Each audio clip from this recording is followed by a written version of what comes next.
It's time to sit back, relax, and listen to Change Your Attitude, Change Your Life. Change Your Attitude, Change Your Life will inspire, motivate, and empower you. Live your best life now. Listen, learn, think, and decide. Change your attitude, change your life. And now, here's your host, Joan Herman.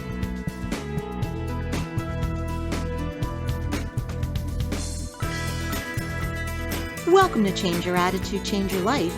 You're listening to us in your neighborhood from coast to coast and around the world. Thanks for tuning in.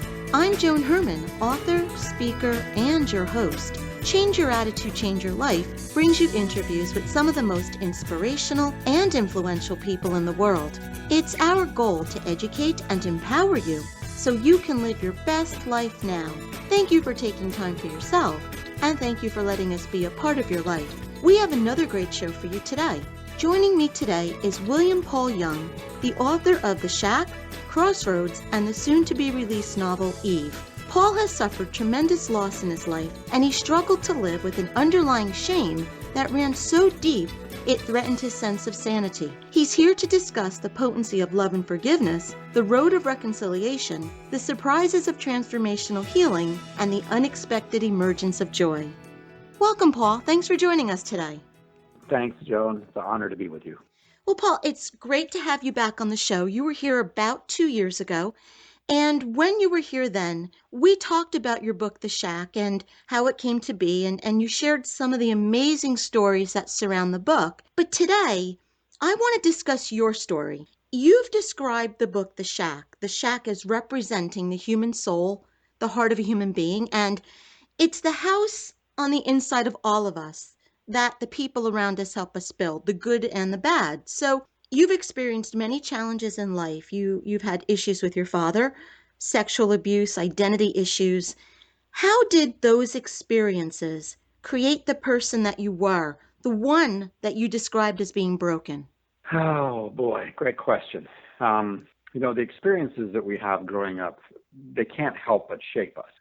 They become part of who we become.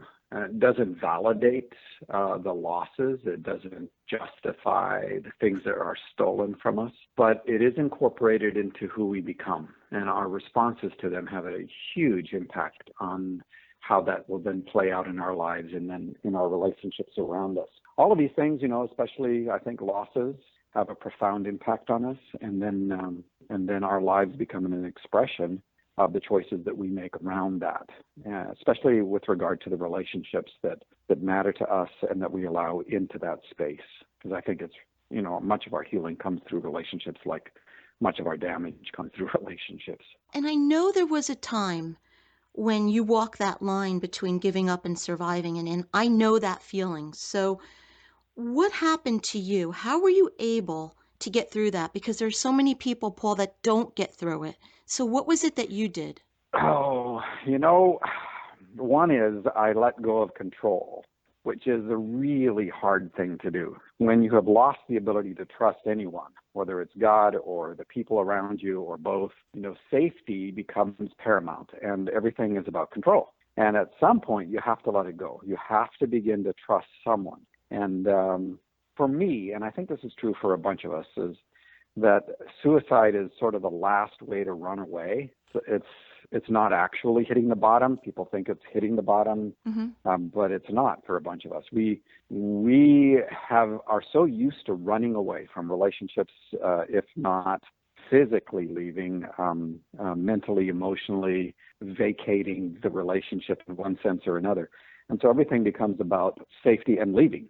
And then suicide, that whole temptation to that, beginning to think that you're worthless. Whatever you need to do to justify that choice is oftentimes a way to run away. And that's why I walked that edge, and not just once, but a bunch of times earlier on in my life. You've got a huge amount of shame. You feel like the world will be a better place without you, all that kind of self-justification. And then, but I let go of control. And one of the ways that I did that, and it wasn't because, one day I just figured out, I'm so busted up that I got to figure out how to get some help. I got forced to it.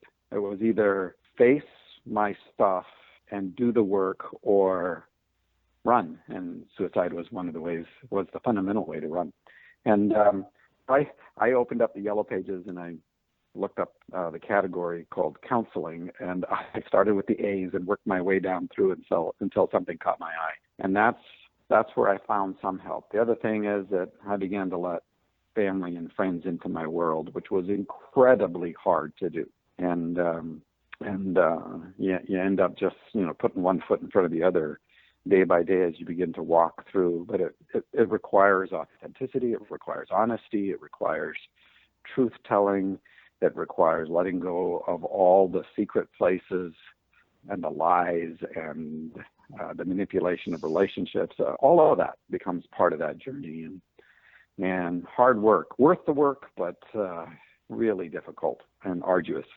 What about God, Paul? Usually when people are at that point, it's when they have the most difficult time finding him. So what role did your faith and did God play in helping you move forward? Well, I come from a traditional evangelical fundamental background, and the presence of God was always inside my world in the sense of theology and what we were taught to believe and all that. There was a real contradiction or a disparity in my understanding when it came to the difference between God as Father, the God behind the back of Jesus, and Jesus who had come to rescue me, basically from God the Father, and which was like my dad. And so the idea of God was there, and it was both difficult in the sense that it drove me toward performance, like my relationship with my dad did, and it was also incredibly comforting, and that was mostly in terms of the person of Jesus. And but I've been with a lot of my friends who come from an abused background within a religious context, and for a lot of us, surprisingly, it wasn't God that we ended up being, that we were mad at. And I understand it when people are, because the question is, if you're good, why didn't you stop this? But we knew that this was what people did. Human beings did this. We had a sense that human beings were very powerful people, and they had the ability to do incredible damage. And so for a bunch of us, it wasn't God we ended up being angry at. And when you're in the place where you're dealing with the shack or the house on the inside, and you're deconstructing all your assumptions, I think the ability to find God becomes much easier because it's not nearly masked by all your presuppositions and the lies that you've told yourself. Those are the things that are coming down. And I believe that God joins us in the midst of that process. I don't think I'd have made it any other way except through a sense of presence and grace. Being familiar with your work, your books, I've seen interviews of you. I've actually seen you in person lecture. I think one of your greatest gifts, your reason for being, is the ability that you have to explain a relationship with God in very simple terms that anyone can understand.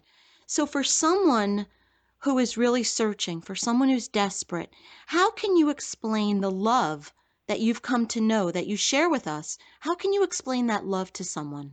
Of course, there's no formula to that at all, or else you end up with religion again. We're talking about relationship with person, and the elements in us, the deepest longings that we have for authenticity, for integrity, for love, for kindness, for justice, I think all of those originate right in the core of the nature of God that we are then expressions of. So when I've been in a conversation with some folks, and they really struggle because a lot of them have come from a religious context that has been very disheartening and devastating.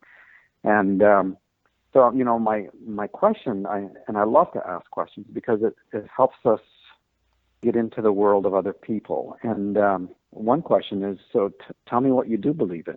You're struggling with the concept of God and the idea of God, but what do you believe in? And I'll tell you that if I'm talking to someone who has children, they believe in the way that they love their children. Mm-hmm. It is unconditional. The impact of choice affects the relationship, and that's always the way it's supposed to be. But the love itself is, I don't understand this, but I would step in front of a bullet when they're hurting. I don't want them to hurt. I would take it on myself. All of those kinds of things. So one of the things that we believe in is that kind of love. And I think that is an exact description, or as close as we can get to understanding the relentless affection that exists in God toward us. And so it's like, all right, you believe in this kind of love, then what if this love is not a thing or an ideology or an emotion, but is a person? And that begins to help us bridge into saying, you know what, there is something in me that has been right all along, that has been good all along, that was deeper than any of the damage, any of the devastation. And that gives me a basis to then go, all right, where does this come from? And can I take the risk of beginning to trust that kind of love, other-centered, self-giving? And at that point, you take the risk that any child does to trust. It's slow, it's incremental, and it involves persons, not just God as person, but also the relationships that are around us that we can begin to trust. Paul, I just heard you say that we need to believe that there are parts of us, or that all of us inside, that we're good. And that's where I think some of us have that shortcoming, because we see the parts within us that we believe are bad or shameful or wrong with us. And that's what we tend to focus so much on.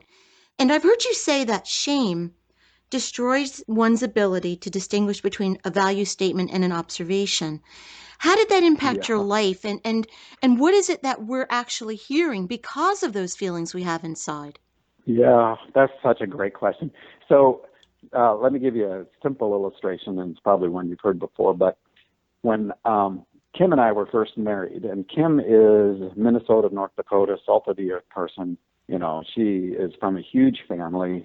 They love loud, they fight loud, they forgive loud. I mean, they're very active and present people with great substance. So I hid my world, my inside world, from Kim. She did not know really who she was marrying, and I didn't have really the capacity to love at the time because, it was all performance. So I had the intellectuality, and I had the education, and I had all those things that were a substitute for substance. And yet she is coming from a huge family that is very substantial and very present. Well, one of the things that I found out, and the idea of being married to someone, I'm so grateful. It saved my life. But at the time, it terrified me because now, how do you just run away now? And one of the things I learned about the shame that was such a present part of my life was exactly what you said. It destroys our ability to distinguish between a value statement and an observation. And I tell people, Kim would say these terrible things to me when we were first married, like, Paul, don't mix the colors with the whites. And she's talking about laundry, right? But my shame had produced a demand on my life for perfectionist performance. There was no way that somebody could make an observation that I didn't take as a value statement. So I didn't hear her say, I'm making an observation to help you learn how to do laundry better. I heard her say, I don't know why I married such a loser of a human being as you. Because shame, you have this thin layer of perfectionist performance covering up an ocean of shame. And when somebody makes an observation, it taps right through that thin perfectionist performance layer and right into your shame. And up comes either fight or flight. Shame fundamentally is, I am something wrong. Guilt is, I did something wrong. And we're all guilty. We've hurt people, we've said things, we've lied, we've stolen, we've in one way or the other. And guilt is, it's legit. Guilt is, I've done something wrong. But shame is not legit. It is, I am something wrong. That is, at the very core of my being, I am something wrong. And sadly, if you think at the core of your being that you are wrong and you are bad, all you're going to end up with is performance. And at some point, you're going to run out of the energy to perform. And sadly, Paul, I think so many people are living from that place. Sadly, I think you're right. And I'm hopeful that that's going to change. I really am hopeful for that. Because once we begin to know the truth of our being, then the way of our being can match it. Otherwise, we're always going to be at war within ourselves, and we've got no place to go, especially those of us who are broken. We don't have what it takes to perform our way into some kind of, approval or affection. Paul, in our final moments, what is something that you would like to leave our listeners with? One of the constant reminders for me is that even though we age, and I turned 60 this year, which is kind of a marker year, and I'm surrounded by grandchildren, but I'm constantly reminded that we were designed to have the heart and the imagination of children. So there is a simplicity of trust that children have until someone teaches them that it's dangerous. And the movement in our lives toward wholeness is a movement back towards this childlike simplicity where we live inside the grace of the day. We don't have to control and have an agenda for the future. And I think we get grace for one day. And part of this adventure is learning how to just live inside that grace. And to say, today is the day that I have. I don't have control over anything else. What's right in front of me today? It may be very difficult. And we all have losses. That's one thing we share in common, more than our politics and our religion and anything else, is that we share as human beings losses. And so, a lot of us are facing very hard things that are right in front of us. But just as best we are able, stay inside the grace of just one day, just today. And that's where you learn how to trust. All this other stuff is imagination, stuff that we can't control and that we're not intended to control. Paul, thank you so much for joining us today, and much success with the movie, and thank you for being here. It's an honor and a privilege, so thank you. Thanks, Joe. We'll be right back. Hi, this is Joan Herman, host of Change Your Attitude, Change Your Life. Did you know that Change Your Attitude, Change Your Life has a free monthly digital magazine that can be read online or emailed to your inbox? Every month, nationally recognized leaders in their field provide information to educate, inspire, and motivate you. We believe in a holistic approach to life, incorporating mind, body, and spirit. Check out a copy of Change Your Attitude, Change Your Life 24/7. Visit CYACYL.com and be sure to tell your friends.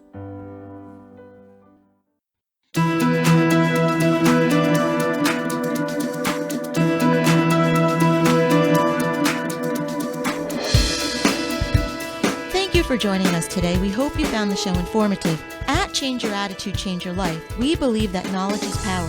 Take what you've learned, apply it, and live your best life now. Remember that the information provided are the opinions of our guests and should never replace the advice of a professional who knows your personal situation. If you'd like more information, visit our website, CYACYL.com. That stands for Change Your Attitude, Change Your Life.